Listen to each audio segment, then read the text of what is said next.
Shalom, everybody. Rabbi Edelstein here with another short episode of Rabbi E in 3D, brought to you as always by MEOR DC, dedicated to inspiring, educating, and empowering a new generation of young Jewish university students and everybody else.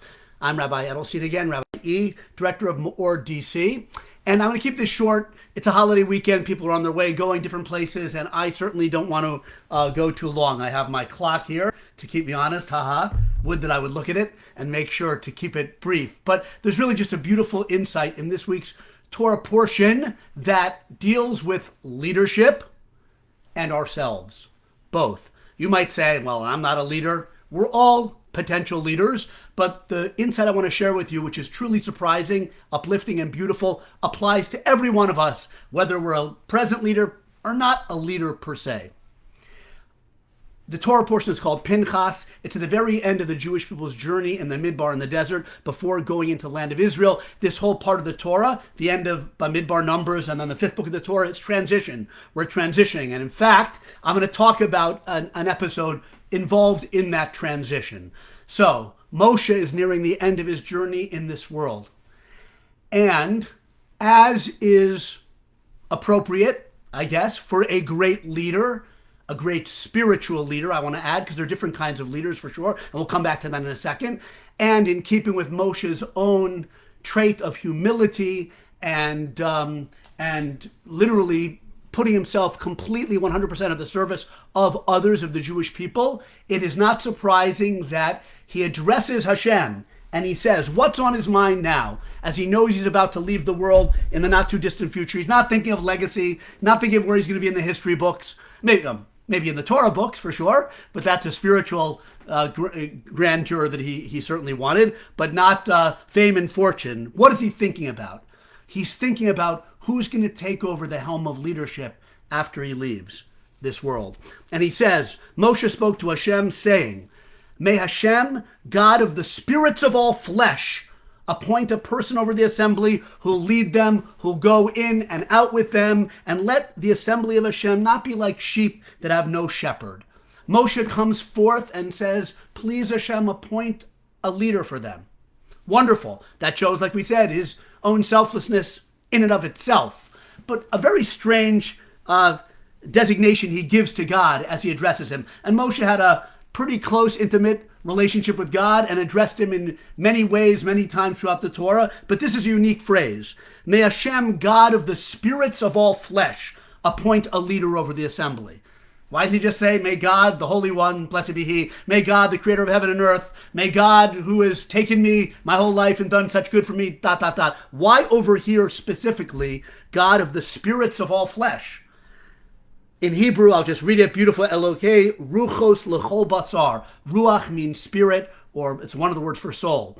God of the spirits of all flesh. So the great commentator Rashi quotes our sages, a beautiful insight.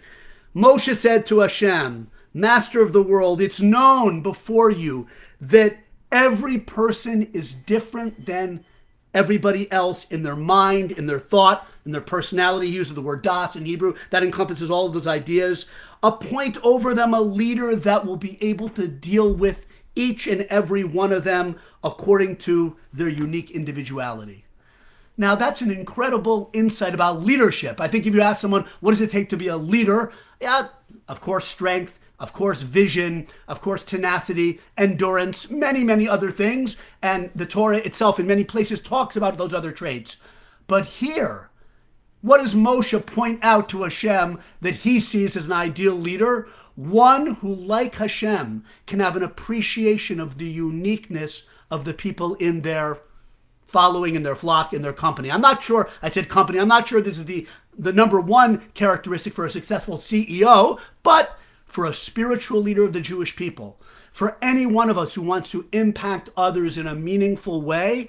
And by the way, parents, if you're blessed to be a parent or want to be a parent, parents are leaders. What do we learn in this unbelievable teaching?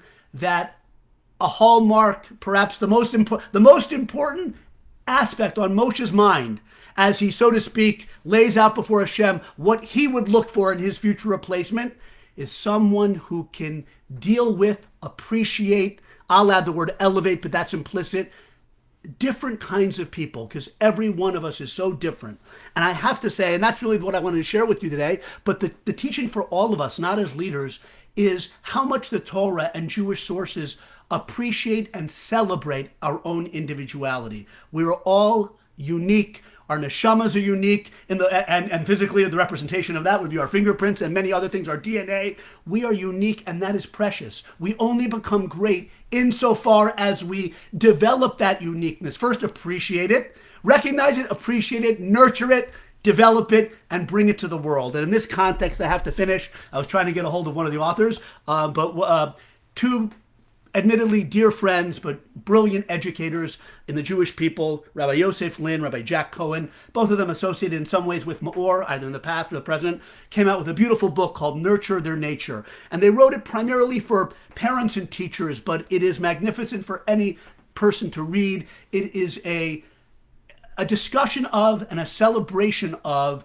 the Torah's perspective of how important every person is in his or her uniqueness, and how their spiritual, their Jewish mission in this world, besides the one that will bring them to psychological flourishing and health and happiness, is to find their unique strengths, their unique individuality, their unique spiritual power in all of its various colors, ramifications. You got to work to find that, appreciate it, love it in yourself, nurture it. The book is called Nurture Their Nature, and that's the way we realize our ultimate potential in the world. Moshe Rabbeinu was on the same wavelength as Rabbi Cohen and Rabbi Lynn, because Moshe Rabbeinu, a great Jewish leader, saw that of the very essence of being spiritually a leader of or connected to the Jewish people, as we are supposed to be in this world, and living the kind of lives we're supposed to model, chief among the perspectives is the appreciation and the celebration of our own uniqueness. The Torah is a blueprint